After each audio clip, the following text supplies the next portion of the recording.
What's going on, Washington fans? Happy Thursday. Thursday practice was pretty good as it always is. Marcus is preparing. We got a press conference from Marcus to review, Dan Quinn presser to review, and then we'll talk a little bit about Deebo Samuel and Terry McLaurin returning to practice. And you can see on your screen the clips that you need to see. So you make your you analyze this yourself and let me know in the comments what you're thinking about Deebo and Terry. Make sure you click that like button on the video as well. If you're sitting here right now and you haven't hit the like button, make sure you do so. Subscribe to the channel. Make sure you subscribe. Trying to get to 3,000 subscribers. Let's go ahead and get into today's video. We'll start by just kind of talking about Deebo and Terry a little bit. Deebo and Terry obviously returned to practice. You're seeing their videos on your screen right now. I've already watched them, obviously. I think they look pretty good. You can see Terry and Deebo running routes. I think they both look pretty mobile and pretty good. I mean, if we're watching the same thing, we should be in agreement on it. I think that I think that they look pretty good. Terry looks mobile. He's running a few slants, running a few go, and then hard stop, choppy feet, run, turn back. I forget what that route's called. Yeah, I forget what that route's called, but yeah. More of the story is they all look good. Deebo and Terry look good, and that's going to be a huge key. Like, if there is not Deebo and Terry this Monday, like, there's no chance, right? There's no shot.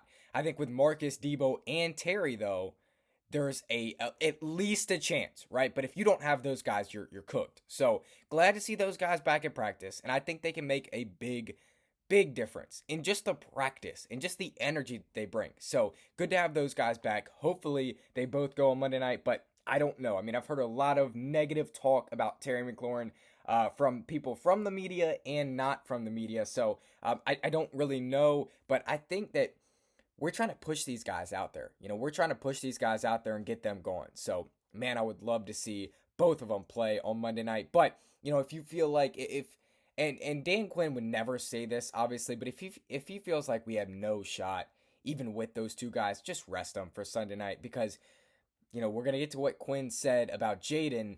It seems like the focus is just focus on Seattle, fully focus on Seattle. That's what it seems like, at least for Jaden Daniels' injury. And we'll talk about that now. That's going to be a good segue into Dan Quinn's presser. So, again, good to have Terry and Deebo back. That's what I think about that. And they looked pretty mobile and good today. So, let's get to Dan Quinn's presser. Then we'll get to Marcus. Then I'll get you out of here. Quick video today.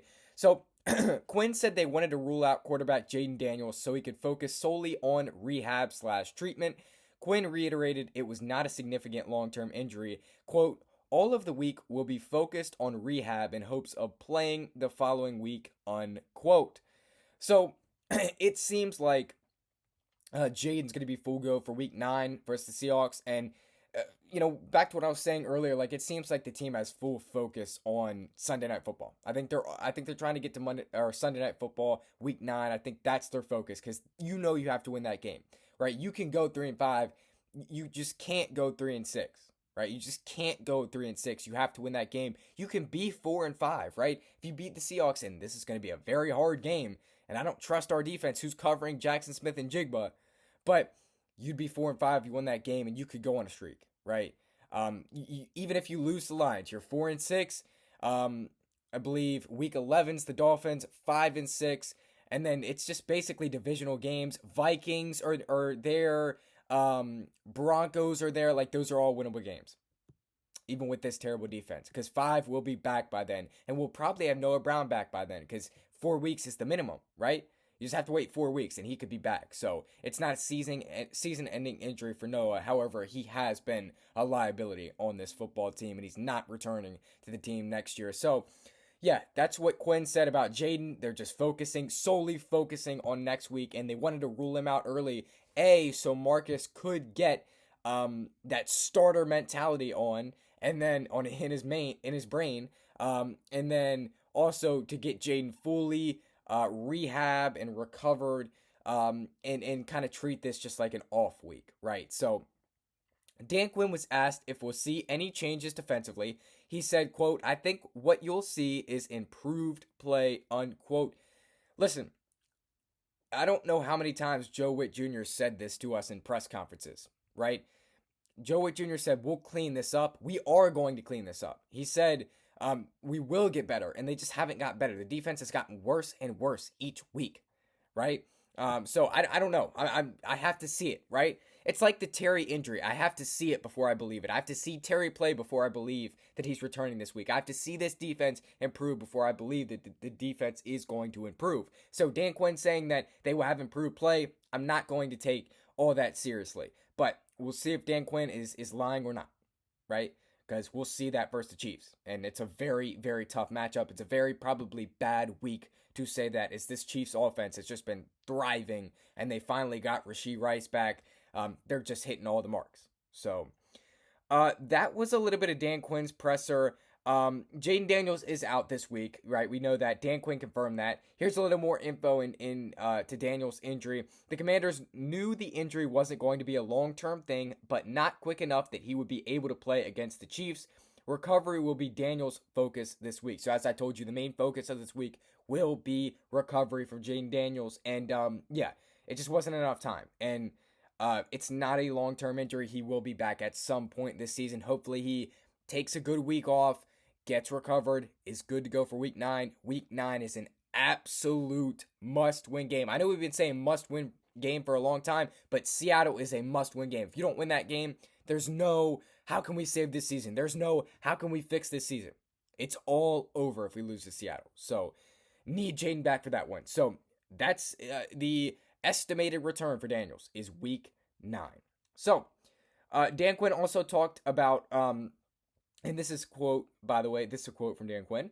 I talked a lot about identity and how we haven't turned a corner on that. It's so important for us to get that done. The nature of the game is fluid and always will be. But what we do and how we do it, that cannot change. That cannot be fluid. So, identity, right? Talking about identity, talking about the way they do things. He's going to stick to his plan, right?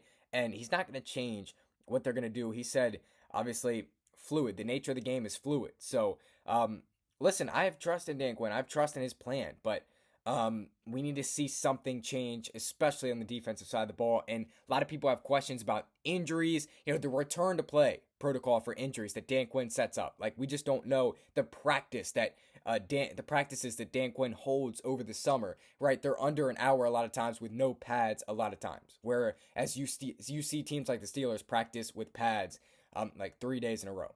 So you just have questions about that. Dan Quinn also said he looked for ways to allow players to play faster, more freely, and without hesitation. So plays that kept them from doing that were eliminated. So he said he's looking for ways to make these players faster, to make them look faster on the field. And there's many ways you can do this. You can elevate Kenny Medrano to the active roster, right? Because on game days, he's always inactive. He's on the 53, but on game days, he's always inactive. So you can elevate him up.